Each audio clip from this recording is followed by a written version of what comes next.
Sari Effendi dengan NIM 430, mahasiswa S1 PGSD Fakultas Ilmu Pendidikan Universitas Negeri Surabaya. Pada kesempatan kali ini saya akan melakukan wawancara terhadap guru sekolah dasar tentang pengalaman mengajar Pancasila di sekolah dasar. Proyek ini dilaksanakan untuk memenuhi tugas mata kuliah konsep dasar PPKN SD dengan dosen pengampu yaitu Bapak Hendrik Pandupaksi SPD FPD. Baik, di sini saya sudah bersama dengan narasumber kita yaitu salah satu guru dari SDN Jatikalang 1 yaitu Ibu Emma Rahmawati yang akan berbincang dengan kita selama beberapa menit ke depan.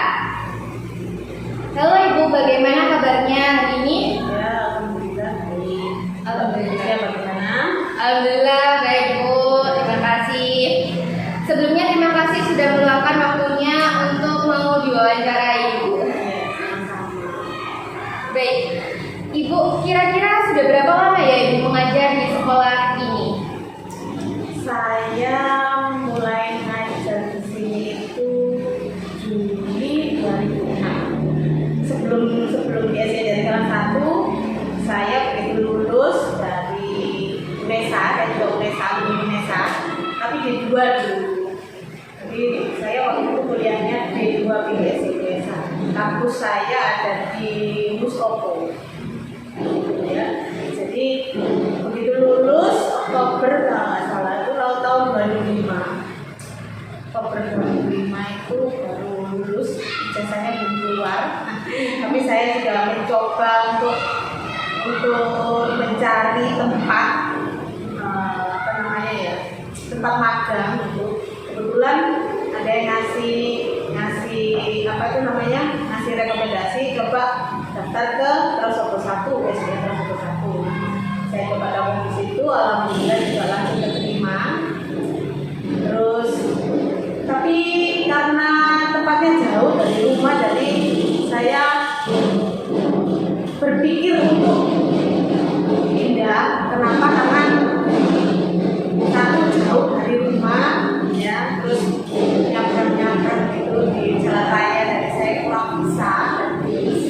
Coba cari alternatif SD lain. Jadi ketika saya sudah diterima di Trasopo 1, memang saya sudah mencoba menaruh surat lamaran lagi untuk SD di dekat rumah. Alhamdulillah diterima di sini sejak 2006. Jadi sudah lama sekali ya? Lumayan lama ya? 15 tahun. Oh iya. Iya. Baik, kalau boleh tahu Ibu di sini mengajar kelas berapa ya Bu? Saya mengajar di kelas 1. Jadi sejak pertama diterima di sini itu saya memang dipercaya sama Bapak Kepala Sekolah untuk mengajar di kelas 1. Berarti Ibu ini orangnya sabar banget ya Bu? Soalnya kan biasanya anak kelas 1 itu tingkahnya banyak, lari ke sana ke sini. Betul. Tapi ya namanya anak ya. Saya sih menikmati, saya lebih enjoy di kelas rendah daripada di kelas tinggi. Saya beberapa kali sih juga pernah ngajar kelas 6 juga pernah, ngajar kelas 3 pernah, ngajar kelas 2 pernah. Tapi yang paling banyak paling lama itu saya dipercaya untuk di kelas 1. Iya. Menurut Ibu enak mana nih ngajar kelas 6 atau kelas 1?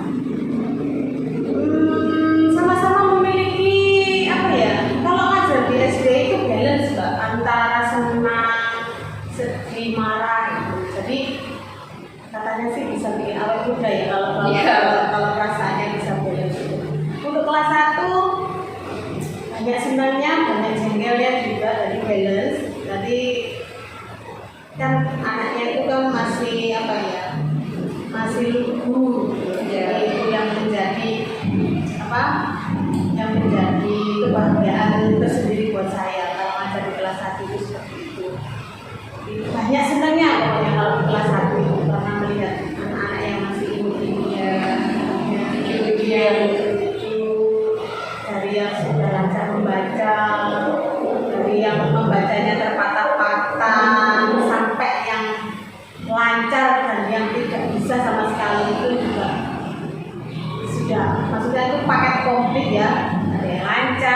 patah-patah, ada yang tidak sama sekali bisa membaca juga ada. Dan itu menjadi tantangan tersendiri buat saya.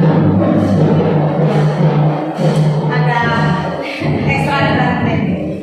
Jadi setiap hari Kamis biasanya dari kelas 1 itu ada ekstra drum yang diikuti oleh anak kelas 3, 4, 5. Di kelas 6-nya sudah di-off-kan dari semua ekstra untuk fokus ke SMP, ya fokus ke belajar. Apa motivasi ibu menjadi guru SD? Apa sudah rencana dari awal ingin menjadi SD? Maksudnya dari ibu sendiri dulu cita-citanya apa memang guru SD atau Cita-cita enggak. Guru SD ini bukan termasuk dalam list cita-cita saya. Oh. Dulu itu saya waktu SMA itu cita-cita saya malah kepingin jadi penyiar radio. Karena kan ada ya Mbak ya, nama penyiar radio yang namanya sama seperti saya, Imam Melati di Suara Surabaya. Pengen jadi penyiar radio, cuma karena nggak ada dukungan dari keluarga, jadinya saya lebih diarahkan sama kakak saya di pendidikan, karena memang di keluarga saya itu banyak yang jadi termasuk ayah saya sendiri. Jadi saya diarahkan memang untuk mungkin sebagai penerus untuk ayah saya. Jadi saya diarahkan kakak saya untuk mengambil di fakultas pendidikan. Cuma waktu itu tidak terpikirkan bahwa akan mengambil prodi PGSD. Jadi ya udah, dipilihkan itu juga dipilihkan sama kakak. Jadi memang niatnya memang intinya dulu itu saya tuh kalau kuliah itu kan nggak suka lama-lama ya. Jangan S1, pokoknya jangan S1. Biar cepet kerja, biar cepet pegang uang sendiri. bantu orang tua di rumah ya. Di rumah juga. Jadi akhirnya jatuhlah pilihan itu ke D2 PGSD. Waktu itu masih D2. Insya Allah sih saya angkatan terakhir untuk D2. Oh iya, sekarang sudah nggak ada. Langsung S1 PGSD. Nah, ini Bu, kan awalnya nggak terpikirkan nih masuk PGSD. Akhirnya masuk PGSD, kemudian sekarang menjadi guru SD. Nah, sekarang Ibu sudah menjadi guru SD. Apa sih Bu suka dukanya menjadi guru SD? Dan hal apa sih yang paling Ibu nikmati dari pekerjaan seorang guru SD? Suka dukanya banyak sukanya kalau menurut saya ya. Banyak sukanya. Jadi ketemu sama anak-anak itu sesuatu yang menyenangkan, karena mereka itu apa ya, tulus gitu. Kalau suka sama orang, kalau dekat sama orang, mereka itu sangat tulus sekali. Jadi itu yang bikin saya langsung jatuh hati untuk ternyata untuk memilih mata kuliah, memilih jurusan PGSD itu memang ternyata menurut saya yang terbaik, karena memang melihat apa ya, tingkat pola anak-anak itu loh yang bikin saya itu langsung jatuh hati pertama kalinya itu dengan mereka itu semurni ini, setulus ini gitu.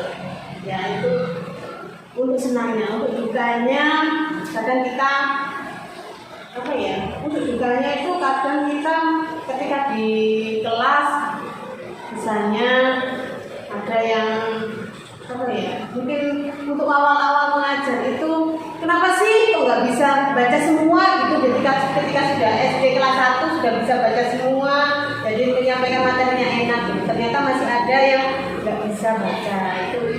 Itu dukanya yang ternyata bisa jadikan apa ya, bisa jadikan tantangan buat saya untuk mencetak anak ini supaya gimana ya supaya dia bisa membaca seperti teman-temannya lebih banyak. Sebenarnya sih banyak. Itu yang Jadi saya rasakan. kayak ketidaksengajaan yang membuahkan suatu kenikmatan ya. Iya betul. Ibu pernah dengar nggak Bu? Apa akhir-akhir ini tuh banyak kasus bullying pada anak SD kan ya Bu? Contohnya kayak di daerah mana ya kemarin Bu? Daerah Gresik kalau nggak salah ya Bu. Terus sampai kasihan sekali anaknya itu ya Bu. Sampai katanya tidak bisa melihat lagi. Biasa pemandangan rahasia juga. Nah, salah satu cara untuk menanggulanginya kan menurut saya itu dengan pembelajaran nilai-nilai Pancasila ya Bu. Nah, seberapa sering sih Ibu mengajar tentang nilai-nilai Pancasila tersebut kepada para siswa di SD ini, khususnya di kelas Ibu sendiri? Memang sekarang banyak ya berita bullying. Kalau saya di kelas 1 itu memang apalagi anak untuk kelas 1 belum mengerti, oh ini aku tindakanku ini menyakiti teman. Jadi kenal nggak kenal itu main pukul itu sudah hal biasa yang sering saya lihat di kelas saya sendiri. Ketika awal masuk ajaran baru itu kita kan belum tahu ya karakteristiknya anak itu seperti apa. Jadi ketika anak itu karakteristik anak kecil itu kan macam-macam, ada yang temperamental, emosian, terus jahil, ada juga yang bercandanya itu terlalu kelewatan, yang ada juga yang introvert, diam dan lain sebagainya, itu ngumpul jadi satu gitu. Tapi kalau kita ngajar itu ya kalau bisa tidak hanya mentransfer ilmu, tapi juga kita harus tahu psikologisnya anak itu seperti apa. Jadi sambil memberi materi, saya juga harus sambil tahu bagaimana sifat si A, si B, si C dan seterusnya itu dengan cara apa? Dengan cara setiap kali ketika ada jam istirahat, saya panggil satu-satu, saya tanya kesehariannya apa. Nah dari situ saya tahu. Sambil saya menyelipkan beberapa nasihat yang sekiranya anak itu tadi ketika di kelas misalnya jahil sama temannya atau menyembunyikan pensilnya teman karena itu dengan sengaja membuang penghapus teman. Ketika jam istirahat pembelajaran sudah selesai, saya panggil, kenapa kok kamu melakukan ini? Dan saat itu saya akan menasehati dan mencoba untuk menyelesaikannya, menggali dia masalahnya apa kok melakukan hal seperti ini. Dan kalaupun tidak berhasil atau dianya malah nggak mau tahu, cuek gitu ya, nanti saya akan coba di hari berikutnya. Saya akan tetap selipkan beberapa nasihat supaya anak itu tidak mengulangi hal yang diulang. Jadi kalau misalnya satu kasus ya Mbak ya, ada pernah di kelas ini ada yang kehilangan uang, itu sebisa mungkin saya selesaikan hari itu juga dan pasti ketemu. Terus kalau masalah bullying, kebetulan mungkin karena kelas 1 ya, jadi tidak mengenal apa itu bullying gitu ya, cuma jahil aja gitu. Jadi respon saya tuh selalu cepat. Jadi saya usahakan memang waktu istirahat pun saya tetap stay di kelas atau melihat mereka yang sedang bermain di lapangan. Itu saya usahakan saya selalu stay untuk melihat anak-anak saya itu ketika jam istirahat itu saya juga ikut membaur dengan mereka, sekalian menjaga sesuatu yang tidak diinginkan. Karena kan memang terlalu kecil ya, jadi kadang itu tinggal lakunya serampangan. Jadi saya benar-benar harus mengawasinya. Memang itu tugas kita sebagai guru. Jadi jangan sampai lengah untuk sekolah. Untuk bullying ini ya begitu kita tahu, begitu kita melihat ada yang nggak beres sama si A dan si B, sebisa mungkin saya akan memanggil keduanya, menasehatinya. Itu untuk mencegah, dan kalau bisa menyelesaikannya dengan itu, untuk menghindari untuk menghindari konflik yang berkepanjangan dengan teman-teman yang lain. Supaya tidak ada target-target berikutnya, saya sebisanya memanggil anak itu berdua dengan si korbannya, pelaku dan korban itu, ya saya panggil, saya ajak ngobrol berdua, saya sisipkan nasihat-nasihat. Saya rasa itu sudah efektif sebagai bentuk kita tuh perhatian sama mereka. Sebenarnya mereka yang kayak gitu itu mungkin kerjanya kurang, terus kurang juga mungkin, tentunya mereka melakukan hal yang responsif seperti itu yang mungkin teman-teman. Ya saya rasa itu jadi mungkin untuk peran guru ya memang harus memang di sekolah saja ya, nanti untuk di luar kan kita juga butuh kontribusi dari orang tua di rumah untuk untuk saling memberi respon, saling memberi kabar, saling memberi informasi tentang anaknya ketika di rumah, cara dia bersosialisasi sangat mempengaruhi, terutama yang di rumah ya, orang tua, lingkungan sekitar rumah itu memang mempengaruhi, karena kan kalau di sekolah kan waktunya kan tidak begitu lama seperti di rumah ya, kebanyakan di rumah. Iya betul, jadi untuk bullying itu tadi yang saya mengantisipasinya dengan ketika saya melihat bahwa itu tindakannya nggak baik, saya langsung panggil, saya bicara pelan-pelan sambil saya sisipkan nasihat-nasihat untuk mereka. Itu saya rasa lebih ampuh supaya tidak terjadi. Jadi kayak menasehati, oh seharusnya kita pada dunia harus saling menghargai, saling menyayangi. Kalau memang anaknya itu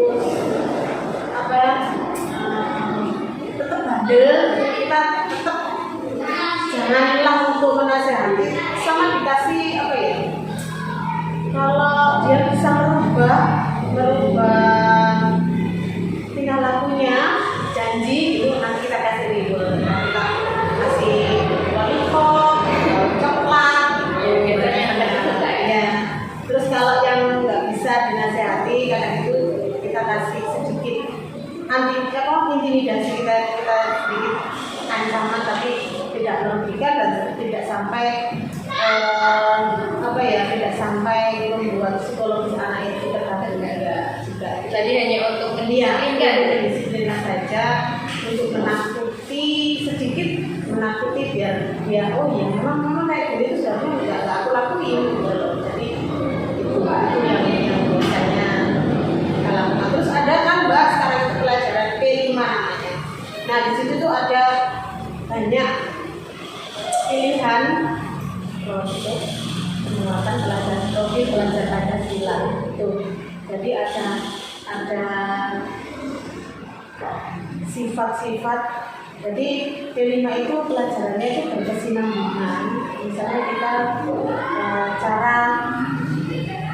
cara bersikap yang baik sama orang tua, dengan lingkungan, itu nanti bisa kita sebutkan. Dan pelajaran P5 ini itu biasanya saya di akhir tengah semester sama akhir semester kami melakukan pelajaran ini.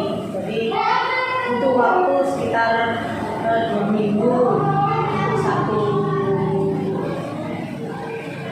satu topik. Jadi entah itu nanti untuk yang ini kemarin tuh kami memilihnya memanfaatkan barang bekas. Jadi memanfaatkan barang bekas itu bisa dijadikan apa? Cuma kita memilihnya itu di topiknya kita memanfaatkan barang bekas, nanti bisa diolah jadi apa, bisa dibuat kerajinan apa gitu. Itu hikmah dari pendidikan Pancasila. Pendidikan Pancasila juga ada P5 itu yang tidak hanya tentang anak-anak itu melakukan proyek, juga anak-anak itu nanti ada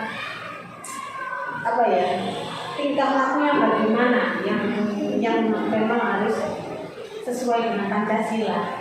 Jadi nggak jauh-jauh sama pendidikan Pancasila sebenarnya. Dari tinggal lakunya yang berkesinambungan. Kalau bisa itu kita saling estafet dengan guru-guru di kelas-kelas selanjutnya supaya tetap punya sikapnya itu menjadi suatu kebiasaan ketika mereka di sekolah, bisa diterapkan nantinya. ya yang insya Allah itu harapan guru di sini. Baik Ibu, apa sih Bu strategi yang Ibu gunakan untuk menjelaskan konsep Pancasila kepada siswa agar mereka dapat memahaminya dengan baik? Untuk di kelas 1 ini pendidikan Pancasilanya kebetulan tentang mengenal simbol-simbol Pancasila.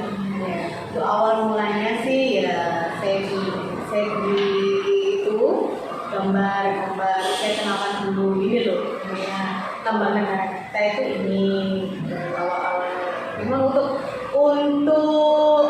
di kelas rendah itu hanya mengenal simbol, bunyi.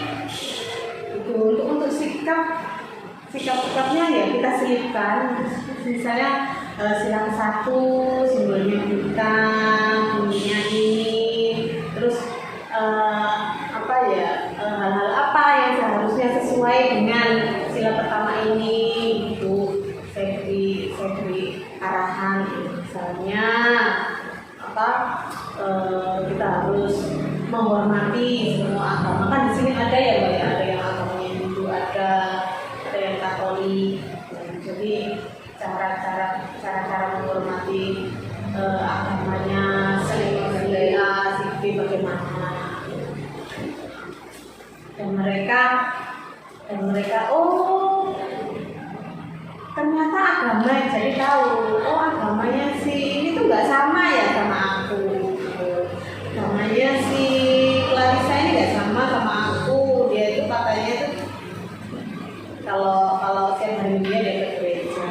Jadi oh itu saling apa ya, mereka kalau dengan teman yang berbeda agama itu malah saling tanya. Terus kamu ngapain kalau misalnya ketika aku hari raya kamu ngapain dan lain-lain sebagainya. Itu bisa kita jadikan contoh juga untuk penerapan toleransi namanya teman-teman satu kelasnya. Jadi juga supaya itu biasanya. Dan untuk kalau memperingati hari-hari besar juga kita coba ikutkan, kita kasih pilihan ke orang tua wali murid, mau ikut boleh, kita juga tidak apa-apa. Kalau bisa sih menghormati, tetap ikut. Dan kan ketika semuanya pakai busana muslim misalnya contohnya, tetap boleh ikut, boleh mengikuti, hanya saja pakaiannya yang lebih rapi, yang lebih untuk disesuaikan dengan acara. Jadi tidak harus ikutan pakai hijab, tidak, cuma harusnya lebih panjang, menyesuaikan dengan teman-temannya. Biar dia tahu oh ini loh, ternyata temanku tuh agamanya seperti ini. Oke. Lalu Bu, bagaimana sih Ibu menghubungkan pengajaran Pancasila ke dalam mata pelajaran yang lain? Apa ya? Misal pelajaran untuk pendidikan Pancasila itu misalnya digabungkan dengan pelajaran lain gitu ya. Ya apa ya Mbak ya? Misal seperti kan agama itu berbeda-beda. Ya. Jadi kan tadi harus ada toleransi, saling menghargai. Ya.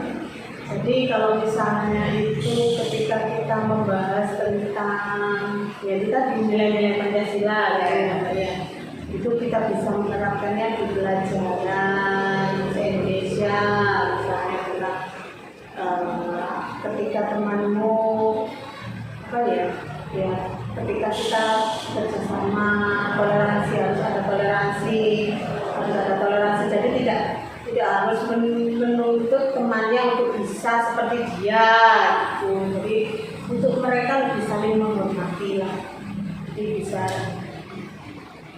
mengaitkan itu ya ya mengalir aja, nggak harus kita kaitkan, karena kan sekarang itu pelajarannya juga berdiri sendiri, tidak seperti yang tahun kemarin yang K13 itu saling terhubung. Ini kan sudah mulai ada, setiap mapel itu sudah dipisah-pisahkan sendiri lagi. Jadi ya tetap untuk kalau pelajaran yang mengandung nilai Pancasila sih tetap kita bisa menggabungkan dengan banyak sekali mata pelajaran yang lain ya. Jadi karena memang pendidikan Pancasila itu sama pendidikan agama itu juga jadi fondasi utama kita lah untuk membuat anak itu merubah tingkah laku mereka yang tadinya belum begitu baik menjadi lebih baik, seperti itu. Terus tadi kan juga seperti beberapa anak kan memiliki perbedaan agama. Ya. Terus ketika ada perayaan hari raya, mereka tetap boleh mengikutinya, namun disesuaikan. Ya, tetap kita memberi opsi kepada orang tua. Kita juga kan memang menawarkan gitu. Kalau ikut monggo, kalau enggak juga tidak apa-apa. Jadi kita tetap menawarkan kepada anaknya secara pribadi, juga kita menyampaikannya kepada orang tua. Kemudian, apa pendapat Ibu tentang pentingnya mengajar sikap toleransi dan saling menghargai dalam konteks Pancasila di Bali? Ya, sangat penting sekali ya, karena itu merupakan dasar bahwa anak itu mempunyai sikap yang baik, sikap yang memang seharusnya dia miliki. Karena itu kan sikap Pancasila itu memang harus kita benar-benar bisa kita tanamkan ke anak. Mereka generasi ya, kita juga pengennya mereka memahami dasar-dasar nilai-nilai itu. Ya kita memberi contoh setiap harinya itu pasti kita akan selipkan contoh-contoh sesuai nilai-nilai Pancasila agar mereka itu memahami dan bisa melakukannya, menerapkannya di sekolah dengan teman-temannya. Jadi kan kalau pendidikan Pancasila memang meminimalisir hal-hal yang kurang baik lah kalau menurut saya itu. Jadi dengan menanamkan nilai-nilai Pancasila itu memang merupakan hal yang wajib yang harus kita sebagai guru-guru itu memang harus benar-benar banyak-banyak memberikan contoh sesuai dengan sila-sila Pancasila itu. Itu kan begitu banyak ya, sesuai sila-sila Pancasila kan banyak yang contoh-contoh hal-hal yang baik itu semuanya itu saya rasa memang ada di Pancasila itu. Makanya itu saya berusaha menanamkan juga menanamkan itu, karena itu dasarnya kita menjadi manusia yang baik, dan aturan yang berlaku itu saya rasa semuanya itu memang di Pancasila itu sudah kita tinggal memberikan contoh dengan kalimat yang sesederhana mungkin agar anak-anak itu sudah kelas 1 itu bisa menerima, oh iya harus seperti ini, ternyata dengan teman itu harus seperti ini. Jadi mereka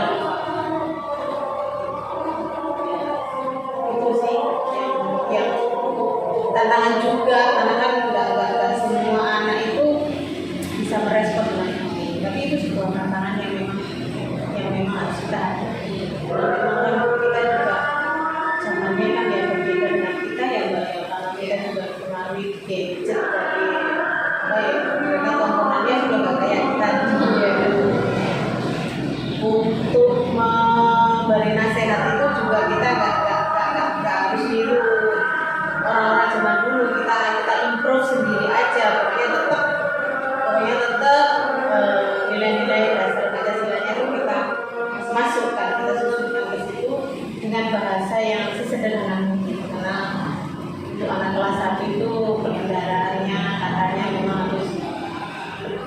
ketimbang kelas 1.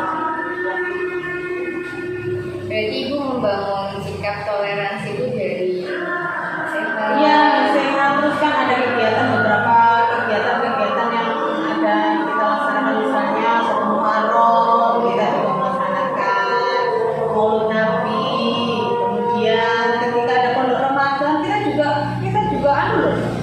juga menawarkan loh. Bahkan ada yang Katolik itu pernah ikut pondok Ramadan karena memang satu karena lingkungan rumahnya mereka itu juga mayoritas agamanya Islam.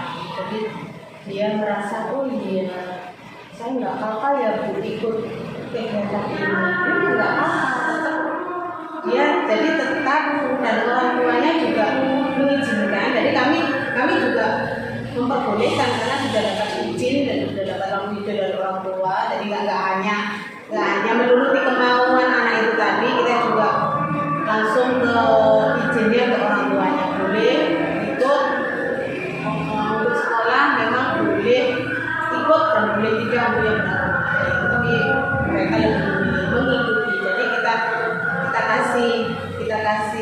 kita kasih ruang untuk mereka melihat, oh ini loh, agama di sekitarku itu seperti ini.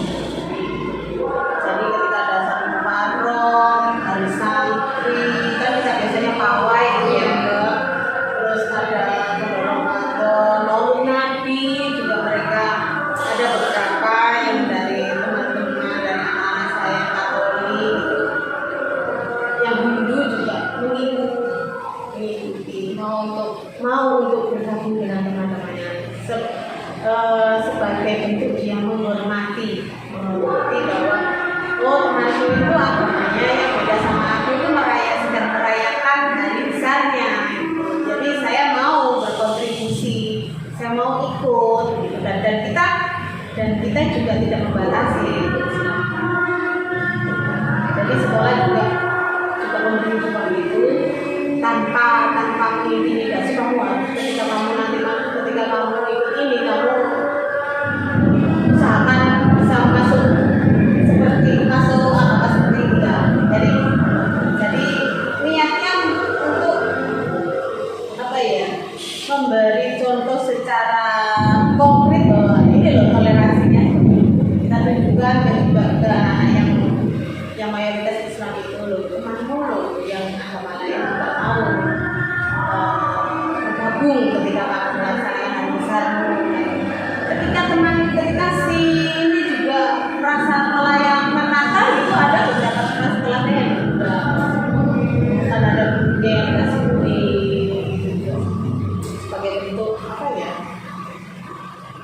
ya memang ikut menghargai, saling menghargai, saling menghormati. Itu kan ada di Pancasila itu. Seperti itu. Jadi langsung diterapkan caranya memberikan sehat, tapi langsung diterapkan ke anaknya. Memang kita usahakan seperti itu supaya tetap ada tetap menjadi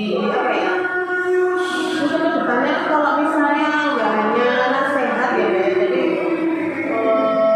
sesuatu yang membutuhkan mereka butuhkan. Oh, saya harus seperti ini, ya itu harus diberikan juga.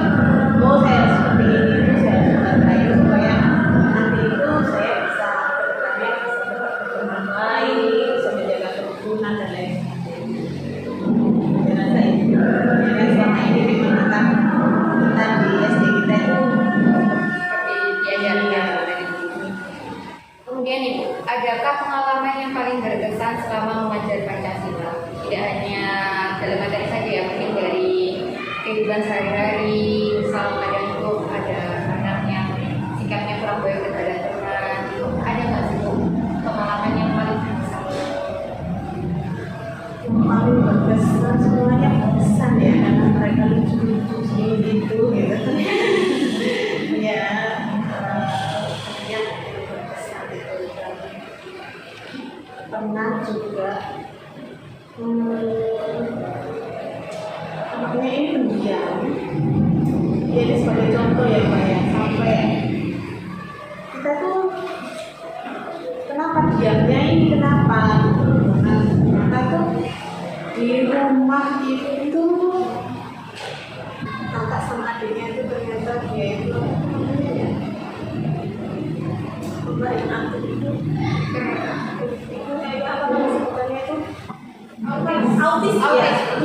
Dia adik sama kakaknya itu autis dan dia ini pinternya itu ya takut ketahuan kalau dia itu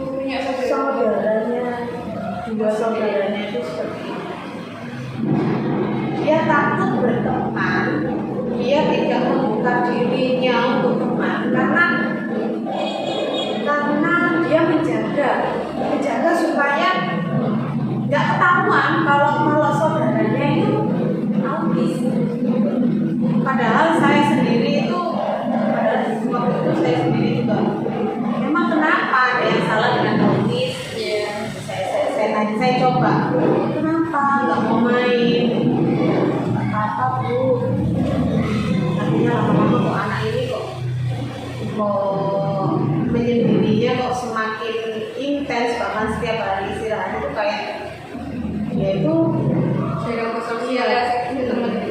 mau bersosialisasi, memang ketika diajak juga dia pasif. Jadi saya coba dekati, ternyata ya itu tadi ada temannya cowok itu loh, bukan saudaranya autis tuh di tempat tuh juga nggak ada yang mau ngajak main. Karena kan apa ya, anak cowok ya yang ngasih tahu saya tadi, jadi tidak banyak informasi yang bisa saya dapatkan. Mungkin kalau yang ngasih tahu saya anak perempuan tadi mungkin banyak info. Biasanya kan anak perempuan kan lebih banyak umumnya ya, lebih banyak tahunya.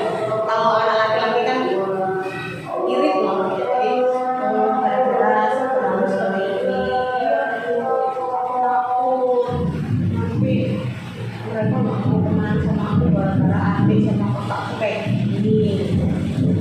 Soalnya dulu ada yang bilang katanya kakak sama adik itu gila.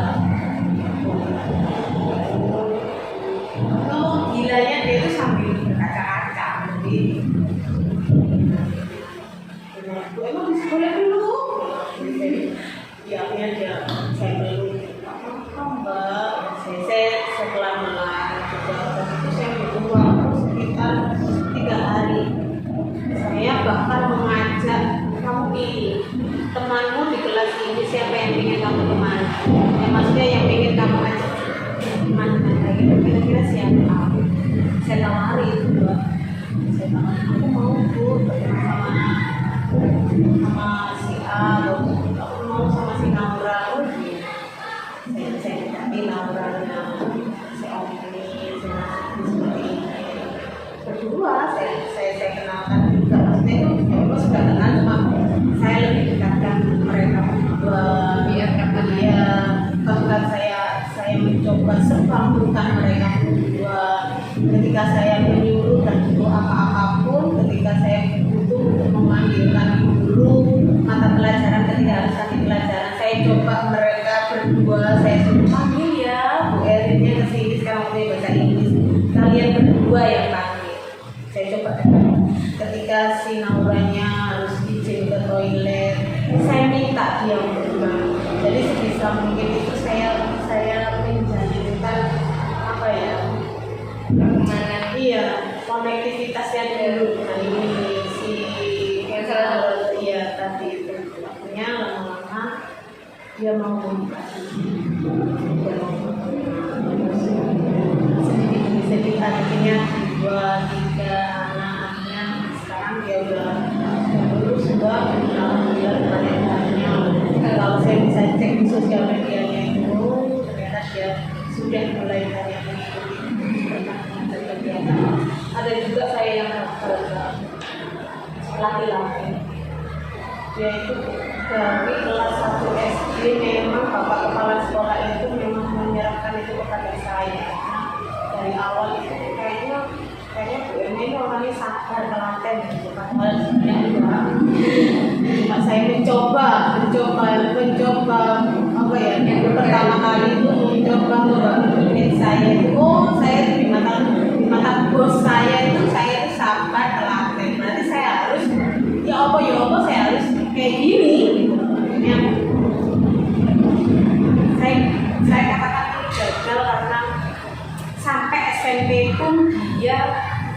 masih introvert dengan kelemahannya sendiri yaitu gagal itu ya.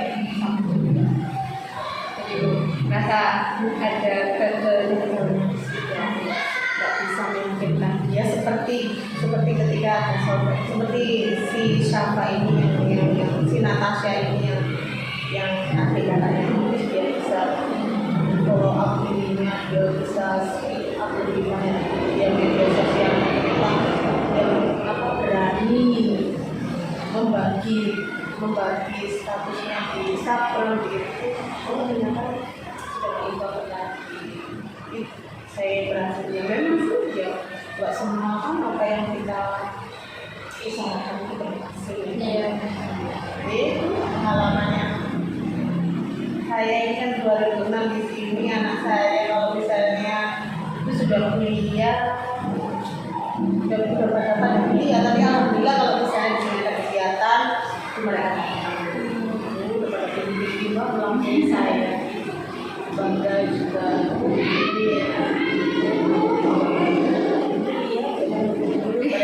mereka fisiknya juga berubah, tapi mereka tetap ingat itu sesuatu yang wow. Mereka kan mengingatnya kan kata iya senangnya mendapat julukan ini loh, julukan dari kita, dari mereka yang sudah nggak sekolah di sini, itu merupakan sesuatu yang Berkesan banget ya. yang membuat saya makin apa ya, makin harus mendalami peran saya sebagai seorang guru itu ya, dengan apa ya, pujian-pujian yang sudah mereka berikan kepada saya, itu menjadi motivator yang benar-benar ternyata saya selama ini di apa ya, di hati mereka itu ada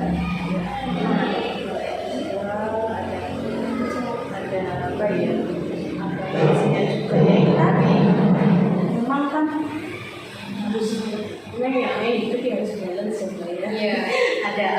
ada berhasilnya, ada gagasannya ya, biar bisa sama-sama jadi pembelajaran bagi kita depan. Kenapa kita bisa gagal, kenapa kita bisa berhasil. Ada tantangan terbesar nggak untuk mengajarkan nilai-nilai Pancasila, dan gimana sih Ibu menanggulangi tantangan tersebut? Tantangan pasti ada, cuma karena kita berkontribusi dan saling mendukung di sini, jadi semua gurunya saling mendukung, itu yang membuat itu tantangan itu terkesan mengecil buat kami di sini, karena memang saling mendukung, yang saling ya tadi saling estafet aja, menerapkan ketika di sini, ketika di kelas ini menerapkan peraturan seperti ini, kemudian tingkah laku yang seperti ini ya harus dibawa terus sampai di kelas 6. Ketika di kelas 6 sudah berjalan wanti-wanti yang hanya itu antara guru kelas sama terutama guru itu yang paling nanti mereka yang lebih banyak perannya mencetak anak tingkah laku sesuai kesepakatan lain dan sesuai dengan Pancasila. Jadi tantangannya ya kecil karena kita memang saling bersama-sama supaya anak kita itu menjadi anak yang sesuai yang kita harapkan.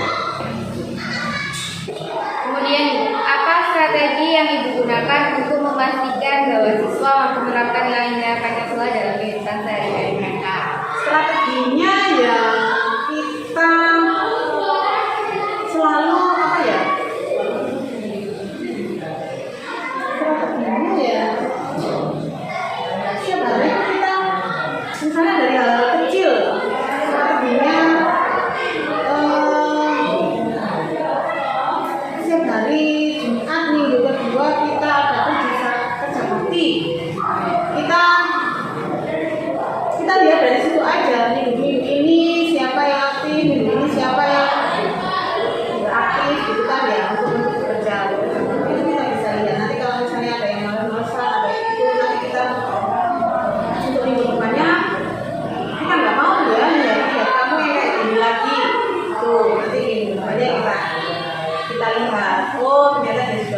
Jadi masalahnya gampang. Terus kalau ada lagi masalahnya ya tetap kita akan, saya tidak akan pernah malu untuk minta pendapat dari ibu yang lain untuk bagaimana kalau saya menangani ini. Saya selalu sharing ke teman-teman untuk menyelesaikan, karena kan pengalaman setiap guru kan berbeda-beda ya. Saya bisa mencuri ilmu itu dari ketika kita sharing itu saya bisa terapkan ke anak-anak saya di kelas 1. Itu strategi saya. Jadi sharing dan perhatian. Saya bagi sharing dengan teman-teman sejawat itu, terus saya kalau misalnya ada yang cocok, oh iya saya harus kayak gini, ya udah saya tanpa malu saya nanti dibilang contoh atau enggak. Memang harusnya seperti ini, itu menurut saya ya. Jadi sharing itu memang sangat ya, itu tadi Belajar lagi. iya, strateginya ya sharing dengan teman-teman sejawat tadi untuk menyelesaikan bagaimana untuk menyelamatkan karakter si A si B ini. Sharing itu tadi. Baik Ibu, yang terakhir, apakah ada saran atau rekomendasi yang ingin Ibu berikan kepada guru lain atau para calon guru nih yang ingin lebih efektif dalam mengajarkan Pancasila di SD nantinya? Ya, pesan saya sih kalau untuk teman-teman sih hampir semuanya udah pintar-pintar. Karena udah secara pengalaman juga sudah banyak mungkin ya untuk yang adik-adik aja gitu. Misalnya calon-calon guru ya, calon-calon guru ini jangan hanya pesan-pesan saya sebagai seorang guru itu jangan hanya tugasnya itu jangan hanya mentransfer materi, jangan hanya sebagai pemateri saja. Jadi mengajar itu juga harus tahu psikologis anak secara keseluruhan. Jadi jangan membeda-bedakan lah, jangan membeda-bedakan. Oh ini memang nggak bisa faktor genetik, enggak.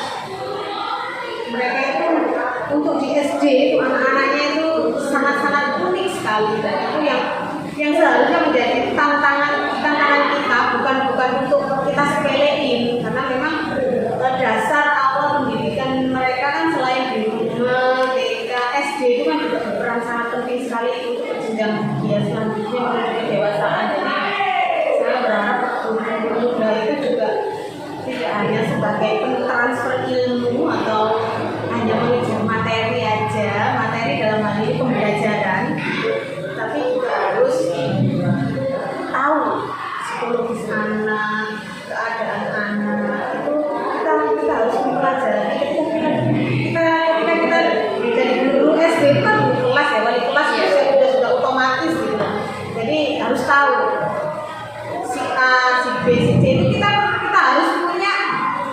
harus punya asesmen diagnostiknya. Sekarang itu namanya asesmen diagnostik. Jadi namanya sini, tinggal di sini, alamannya ini, setiap harinya ternyata setelah sekian hari kita sama dia itu dia punya sifat seperti itu, kita bisa tahu. Jadi kita harus tahu diagnostik anak didik kita, psikologisnya.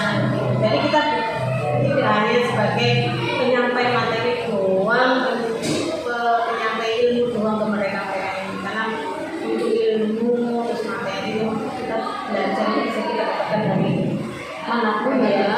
Untuk mengetahui psikologis anak itu kita yang belajar dari mereka itu. Karena memang itu kita butuhkan ketika kita menjadi SD itu kompleks banget pokoknya, masalah itu kompleks, dan dengan anak-anak yang belum bisa menyelesaikan masalah sendiri tanpa bantuan kita sebagai guru. Jadi kecuali kalau di SMP, SMA mungkin sudah punya nalar untuk menyelesaikan masalah sendiri. Ketika dia masih di SD mereka masih butuh kita. Ketika di sekolah terutama ya, nanti kita juga bisa lah. Jangan malu untuk saling sharing dengan teman, saling